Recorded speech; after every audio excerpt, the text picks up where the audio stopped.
Good morning dear student, welcome to the way of solution number one study channel of West Bengal. তো আমি তোমাদের Dalton sir, তোমরা এখন পাচ্ছ জিকে ইউনিভার্সিটি ক্লাস নাম্বার 7 সপ্তম ক্লাসে সকলকে স্বাগত জানাচ্ছি এবং এখানে আমরা নেক্সট জিকে প্র্যাকটিস করব। আমাদের ক্লাস রুটিন তোমরা পাচ্ছ, এটা জানুয়ারি 2025-এর ক্লাস রুটিন এটা আছে। আমাদের সমস্ত ক্লাস যার নোটিফিকেশন বা লিঙ্ক আমাদের Telegram group the way of solution নামে আছে, এখানে তোমরা জয়েন করবে। এবং পেড কোর্স আমরা করাচ্ছি TWS একাডেমি অ্যাপ, এই অ্যাপ তোমরা পাচ্ছ প্লে স্টোরে, ঠিক আছে। এবং আমাদের যে সমস্ত ব্যাচগুলো অ্যাভেলেবেল আছে বর্তমানে, TWS একাডেমি অ্যাপ ওপেন করলে পেড কোর্স অপশানে তুমি যদি যাও, কোর্সের মধ্যে এই ব্যাচগুলো দেখতে পাচ্ছ। SSC rail practice batch, railway foundation, clerkship descriptive batch, NM/GNM batch, foundation 4.0 combo batch, পাশাপাশি WBPKP প্র্যাকটিস ব্যাচ। তো এই নতুন ব্যাচ এগুলো আছে। প্রত্যেকে যদি মনে করো WBKP যারা আছো ক্যান্ডিডেট, প্রস্তুতি নিতে চাও আমাদের কাছে, অবশ্যই জয়েন করতে পারো ব্যাচে। তো চলো আজকে আমরা এমসিকিউ প্র্যাকটিস শুরু করি। সকলে যারা কানেক্ট হয়েছে অবশ্যই প্রথমে সেশনটি লাইক করো, শেয়ার করো, শেষ পর্যন্ত কানেক্ট থাকো, ঠিক আছে।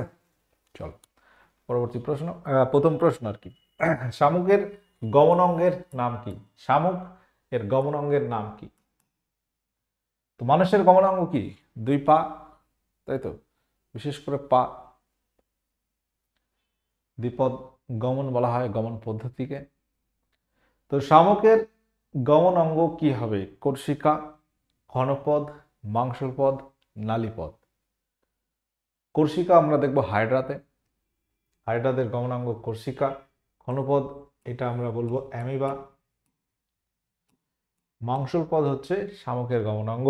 নালীপদ হচ্ছে তারা মাছের গমনাঙ্গ হচ্ছে নালীপদ, তারা মাছ, স্টারফিশ। এটা কিন্তু নামে মাছ, বাট আদতে মাছের বৈশিষ্ট্যের মধ্যে নেই। হিস্টোরি অফ হিন্দু কেমিস্ট্রি এই গ্রন্থটি রচয়িতা কে? হিস্টোরি অফ হিন্দু কেমিস্ট্রি গ্রন্থের রচয়িতা কে? ভবানীচরণ বন্দ্যোপাধ্যায়, দাদাভাই নওরোজি, কেশবচন্দ্র সেন, আচার্য প্রফুল্লচন্দ্র রায়। সঠিক উত্তর কোনটি হবে বলো? হিস্টোরি অফ হিন্দু কেমিস্ট্রি গ্রন্থের রচয়িতা আচার্য প্রফুল্লচন্দ্র রায়। অপশন ডি এখানে রাইট অ্যান্সার হয়ে যাবে।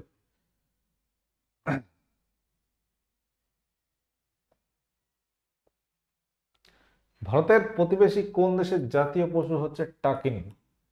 কোন দেশের জাতীয় পশুর নাম হচ্ছে টাকিন? আমাদের জাতীয় পশু কি? ন্যাশনাল অ্যানিমাল হচ্ছে royal Bengal tiger, royal Bengal বাঘ।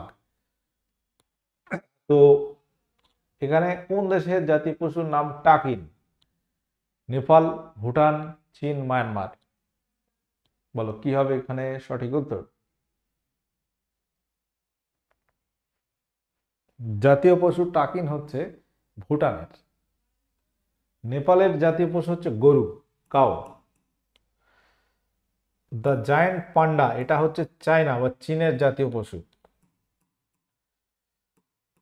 দ্য গ্রিন পিপল যেটা হচ্ছে মায়ানমারের জাতীয় পশু, ন্যাশনাল অ্যানিমাল। বলো রাওলাট আইন রদ করা হয় নিম্নের কার আমলে? রাওলাট আইন এটি রদ করা হয়েছিল কার আমলে? রাওলাট আইন যেটা চালু করেছিল কে? Lord Chelmsford. 1919 সালে রাওলাট আইন আসছে। কুখ্যাত রাওলাট আইন যেটা কত সালে আসে? 1919 সালে।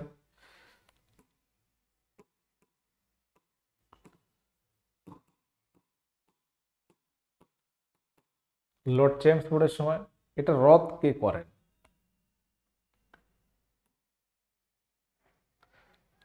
এই রাওলাট আইন রদ করা হয় কত সালে? রাওলাট আইন রদ করেছেন লর্ড রিডিং।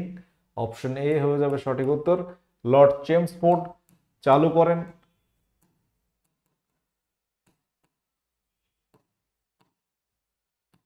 চেমসফোর্ড যিনি চালু করেন, তার পরবর্তী ভাইসরয়, তার পরবর্তী ভাইসরয় ছিল লর্ড রিডিং। তিনি এই রাওলাট আইন রদ করেন 1925 সালে। রদ করেছেন কবে? 25 সালে, 1925 সালে, ঠিক আছে। এটাও তোমরা একটু নোট করে নেবে। 1925-এ। কোন গ্রহ সবচেয়ে দ্রুত সূর্যকে পরিক্রমণ করে?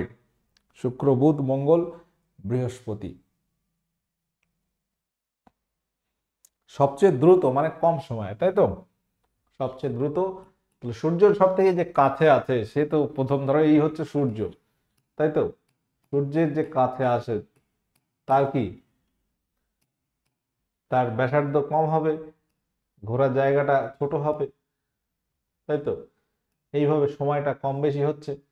তাহলে এই প্রথমে আছে বুধ, প্রথমে আছে কি, প্রথমে আছে বুধ,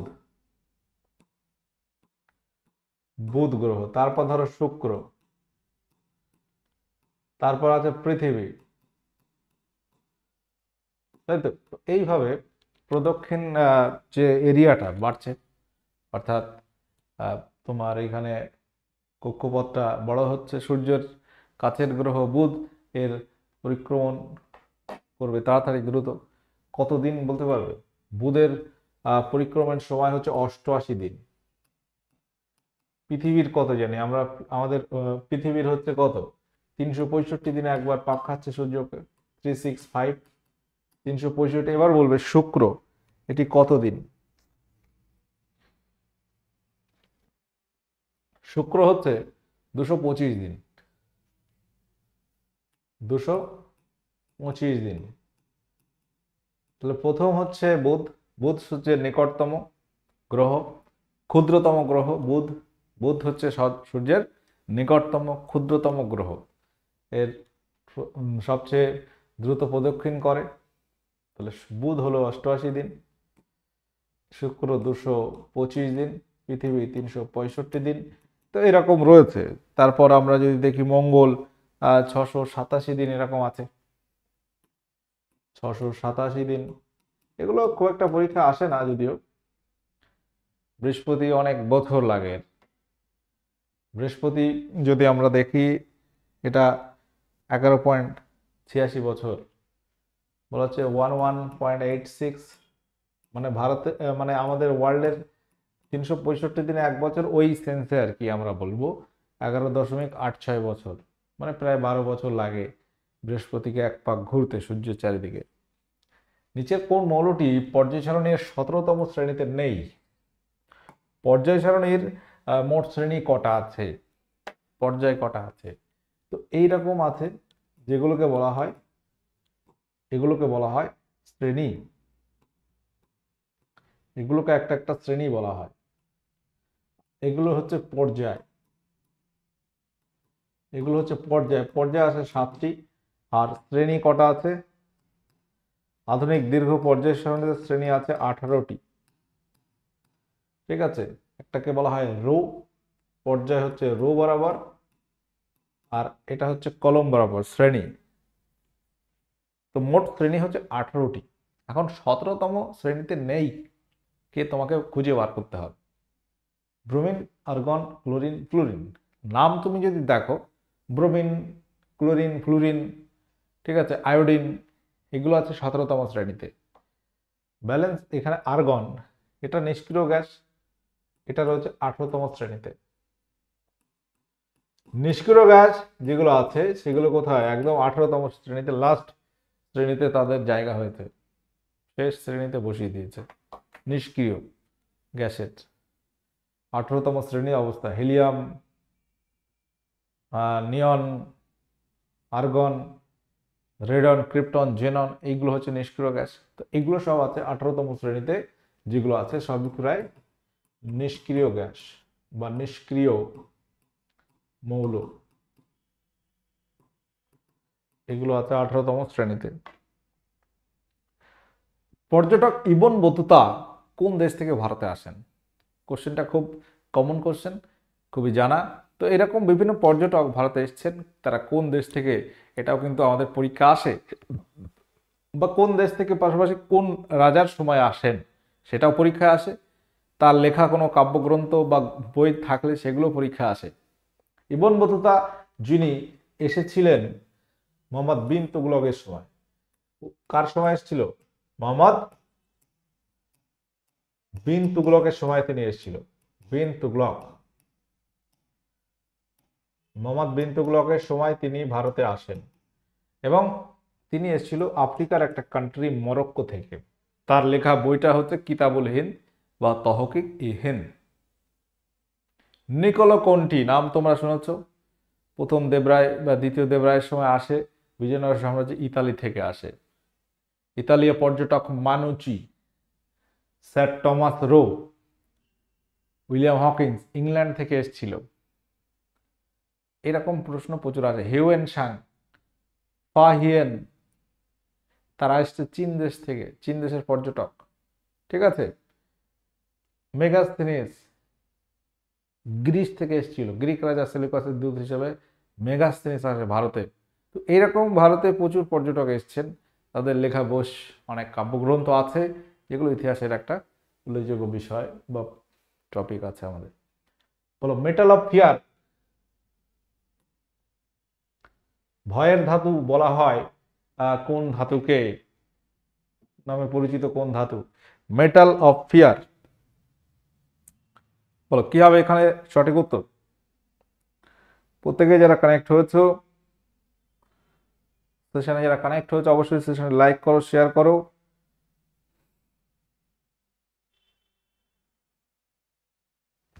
ঠিক আছে, উত্তর হবে পারদ।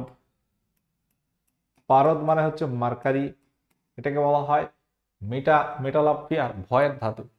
আচ্ছা, পারদ আমাদের বহু কাজে ব্যবহার করা হয়, থার্মোমিটারে, ব্যারোমিটারে পারদ ব্যবহার করা হয়। পারদ একটি তরল ধাতু। পারদ দূষণে মিনামাটা রোগ হয়। পারদ যদি কেউ খেয়ে ফেলে তো হয়ে গেল, খেল খতম। হ্যাঁ, ধীরে ধীরে সে মানে মৃত্যুর দিকে ঢলে পড়বে আর কি। Metal of future, metal of future বলা হয় টাইটেনিয়ামকে। মেটাল অফ ফিয়ার মানে হচ্ছে মার্কারি। মেটাল অফ হোপ, আশার ধাতু, ইউরেনিয়ামকে বলা হয়। এগুলো তোমরা লিখে নেবে, প্রত্যেকে যারা কানেক্ট আছো নোট করবে এগুলো। আচ্ছা, পঞ্চবার্ষিকী পরিকল্পনা চূড়ান্ত সম্মতি কে দেয়? পঞ্চবার্ষিকী পরিকল্পনা, যেটা একটা প্ল্যানিং কমিশন গঠিত হয়েছিল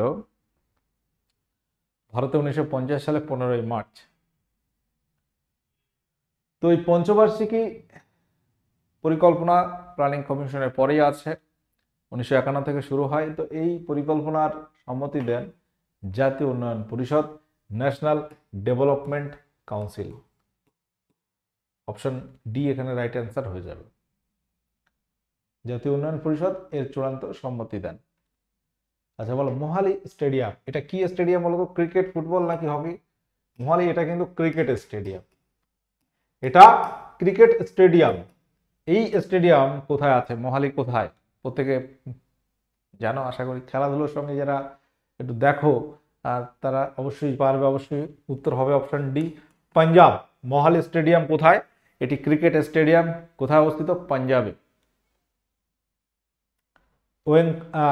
ওয়াংখাড়ে স্টেডিয়াম কোথায়? মুম্বাই। আমাদের Eden garden Kolkata, West Bengal. ঠিক আছে, যুব ভারতী কলকাতা, ওয়েস্ট বেঙ্গল। গুজরাটে রয়েছে মোতেরা স্টেডিয়াম, যেটার নাম Narendra Modi stadium. Cricket stadium, পৃথিবীর মধ্যে সব থেকে বড় স্টেডিয়াম নরেন্দ্র মোদী স্টেডিয়াম। ঠিক আছে, সেটা কোথায়? গুজরাট আছে। দিল্লিতে রয়েছে ক্রিকেট স্টেডিয়াম রয়েছে,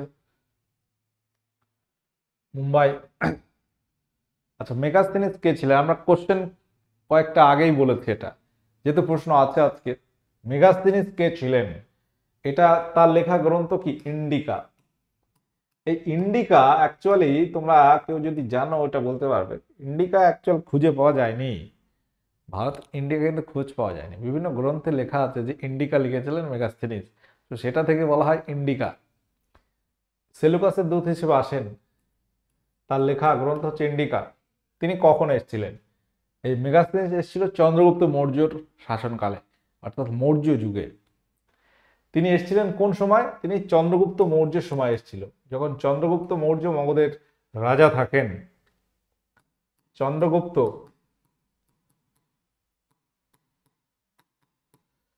মৌর্যের সময় তিনি ভারতে আসেন। ঠিক আছে, তাহলে এই কোশ্চেনটাও কিন্তু মনে রাখতে হবে তোমাকে। গ্রিক রাজা সেলুকাসের দূত হিসেবে তিনি এসেছিলেন। তো মেগাস্থেনিসকে আমরা সেলুকাসের দূত বলতে পারি। ইন্ডিকা লিখেছিলেন কে? মেগাস্থেনিস। হিমালয়ের পাদদেশের সমভূমি দার্জিলিং এ জেলা এটি কি নামে পরিচিত? হিমালয়ের পাদদেশের সমভূমি দার্জিলিং জেলায় কি নামে পরিচিত? ডুয়ার্স, তরাই, রাঢ় নাকি বারিন্দ্র? তো মেন যে পয়েন্ট সেটা মনে রাখতে হবে, তিস্তা নদী। ধরো এটা হচ্ছে তিস্তা নদী, তিস্তু হয়ে গেছে, তিস্তা নদী। তিস্তা নদী উত্তরবঙ্গের প্রধান নদী। এই তিস্তা নদী মেনলি দুটো ভাগে ভাগ করে দিয়েছে উত্তরবঙ্গের এই যে সমভূমিটাকে। হিমালয়ের পাদদেশের সমভূমি তিস্তার পশ্চিম দিকে একটা নাম, পূর্ব দিকে আর একটা নাম। যেটা পশ্চিম দিক মানে এদিকে ওয়েস্ট, দেখো এইভাবে আমরা যদি ডিরেকশন করি, উপরে নর্থ লিখে নিচে সাউথ, এটা ইস্ট এটা ওয়েস্ট, তাহলে পশ্চিম দিকে সেটাকে বলা হচ্ছে তরাই। এটা একটা পয়েন্ট মনে রাখবে। ধরো এটা হচ্ছে তিস্তা নদী, পশ্চিম দিকে হচ্ছে তরাই, আর পূর্ব দিকে হচ্ছে ডুয়ার্স। জলপাইগুড়ির দিকটা হচ্ছে ডুয়ার্স, ঠিক আছে। দার্জিলিং এ হচ্ছে তোমার তরাই নামে পরিচিত। ওকে, জলপাইগুড়িতে ডুয়ার্স নামে পরিচিত। তরাই কথার অর্থ স্যাঁতস্যাঁতে, ডুয়ার্স কথার অর্থ দরজা বা ডোর, এগুলো কিন্তু পরীক্ষা আসে।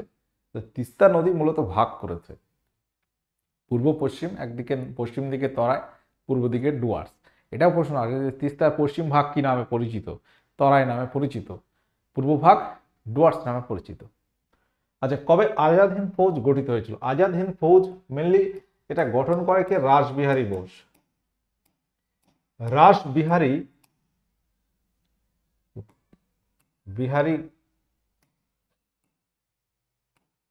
বোস, ঠিক আছে। ক্যাপ্টেন মোহন সিং ছিল প্রধান অধিকর্তা এখানে, সেনাপতি। সেক্ষেত্রে আজাদ হিন্দ ফৌজ, যেটা INA বলা হয়, ইন্ডিয়ান ন্যাশনাল আর্মি, তো এটা গঠিত হয়েছিল 1 সেপ্টেম্বর 1942। কোথাও আছে দেখবে আগস্ট 42, যাই হোক সেপ্টেম্বর 42টায় ধরা হয়। আজাদ হিন্দ ফৌজ পরে 1943-এ সুভাষচন্দ্র বোস জয়েন করেন, আজাদ হিন্দ বাহিনী গঠন করেন সিঙ্গাপুরে, আজাদ হিন্দ সরকার গঠন করেন, সেগুলো সুভাষচন্দ্র বোস, ঠিক আছে। পশ্চিমবঙ্গের আন্তর্জাতিক সীমানা আছে কোন কোন দিকে বলো? পশ্চিমবঙ্গের আন্তর্জাতিক সীমানা আছে কোন দিকে? উত্তরে, উত্তর উত্তর পূর্বে, উত্তর পশ্চিম দক্ষিণ পূর্বে, উত্তর উত্তর পশ্চিম দক্ষিণ পূর্বে। তাহলে পশ্চিমবঙ্গের যদি মানচিত্র আমি আঁকতে পারবো না, এরকম একটা আছে, ধরো এরকম এরকম এরকম আছে, জাস্ট একটা হ্যাপাজেটলি। এদিকে কিন্তু আন্তর্জাতিক সীমানা, এখানে একটা নেপাল রয়েছে, নেপাল, এখানে রয়েছে ভুটান, এদিকে বাংলাদেশ। আমি জাস্ট একটা ছবি এঁকেছি, এটা নিয়ে হাসাহাসি করার কিছু নেই, ছবিটা হয়নি, বোঝাই যাচ্ছে, জাস্ট বোঝার জন্য বলছি। তাহলে নেপাল আছে কোথায়? নেপাল এটাকে আমরা উত্তরেই ধরতে পারি, বা উত্তর পশ্চিম ধরলাম, এটা এটা নর্থ ওয়েস্ট, উত্তর পশ্চিম। ভুটানটাকে তুমি উত্তরে ধরতে পারো, ঠিক আছে। আচ্ছা, দক্ষিণ পূর্ব, এখানে আছে বাংলাদেশ। দক্ষিণ পূর্ব এইভাবে বাংলাদেশ ধরতে পারো, বা এখানে তুমি পূর্ব দিক যদি বলো সেটাও বলতে পারো, এখানে তুমি আরো অ্যাড করতে পারো পূর্ব দিকে। তাহলে এখানে এই যে অপশনগুলো, যেটা বেস্ট অপশন তোমাকে নিতে হবে, ঠিক আছে, বেস্ট অপশন তোমাকে নিতে হবে। পূর্ব দিক, দক্ষিণ পূর্ব, উত্তর পূর্ব, সব জায়গায় বাংলাদেশ। টোপোগ্রাফিক মানচিত্রের নির্মাতা সার্ভে অফ ইন্ডিয়া, এর প্রধান অফিসটা কোথায় আছে? সার্ভে অফ ইন্ডিয়া সংক্ষেপে লিখবে SOI লেখা হয়, সার্ভে অফ ইন্ডিয়া। এই সার্ভে অফ ইন্ডিয়া তারা কি করে? টোপোগ্রাফিক মানচিত্র তৈরি করে। তারাই কিন্তু, এটাও প্রশ্ন আসে যে টোপোগ্রাফিক মানচিত্র তৈরি করে কোন সংস্থা? Survey of India. এবং এই সার্ভে অফ ইন্ডিয়ার প্রধান অফিসটা আছে দেরাদুন, উত্তরাখণ্ডের দেরাদুনে আছে। অপশন সি যারা করেছে উত্তর সঠিক হয়েছে তোমাদের। পরবর্তী কোশ্চেন, স্বাধীন ভারতবর্ষে প্রথমবার পরিকল্পনা বিরতিকাল কবে হয়েছিল? বা ফার্স্ট, আমরা এটাকে এইভাবে বলতে পারি যে plan holiday, first plan holiday, তাহলে ফার্স্ট বললাম মানে আরো আছে, সেকেন্ডও আছে, ঠিক আছে, ফার্স্ট বলা মানে সেকেন্ড আছে, না তো শুধু পরিকল্পনা বিরতি বললে হয়ে যেত।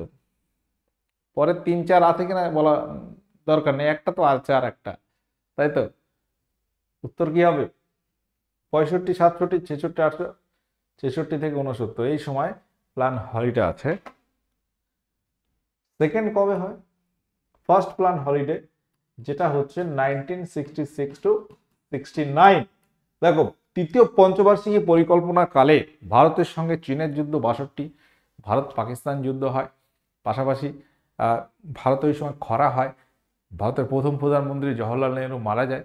তো নানান দিক থেকে ভারত সমস্যার মধ্যে পড়ে যাচ্ছে, কৃষিক্ষেত্র বলে বিভিন্ন সেক্টরে লস হয় বা তোমার অবনতি হয়।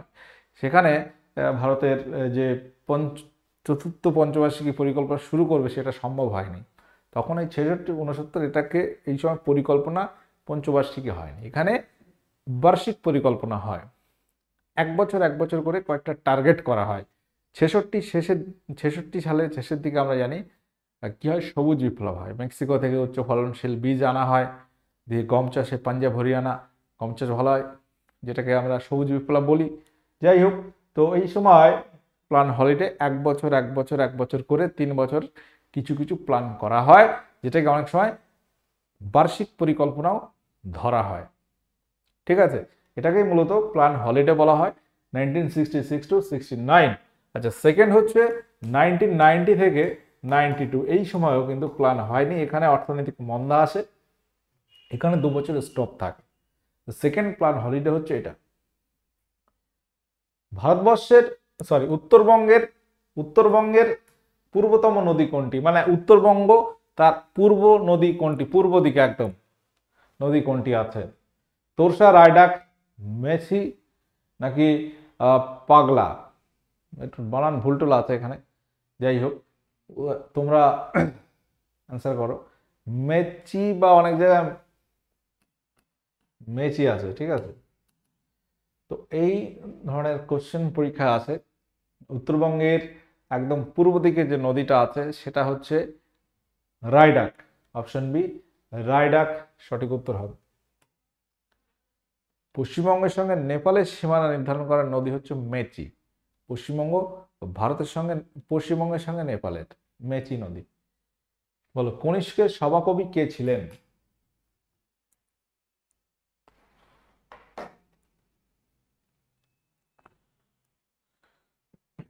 কনিষ্ক, কুষাণ সম্রাট কনিষ্ক, যাকে বলা হয় দ্বিতীয় অশোক, কি বলা হয়? অশোক, সম্রাট অশোকের সঙ্গে কম্পেয়ার করা হয় তাকে, তিনিও বৌদ্ধ ধর্ম গ্রহণ করেছিলেন, তাকে দ্বিতীয় অশোক বলা হয়। কুষাণ সম্রাট কনিষ্ক বা অনেক জায়গায় প্রথম কনিষ্ক আছে।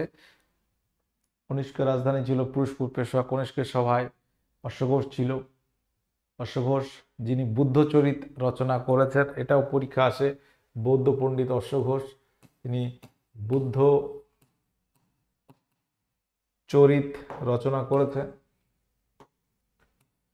বুদ্ধ চরিত, বানানটা ভুল হচ্ছে বারবার।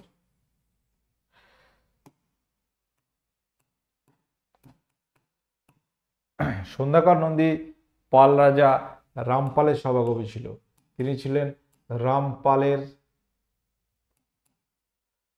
রামপালের সভাকবি ছিলেন।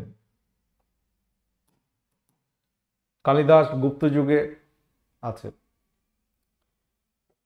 লিবারেটর অব দ্য প্রেস বা সংবাদপত্রের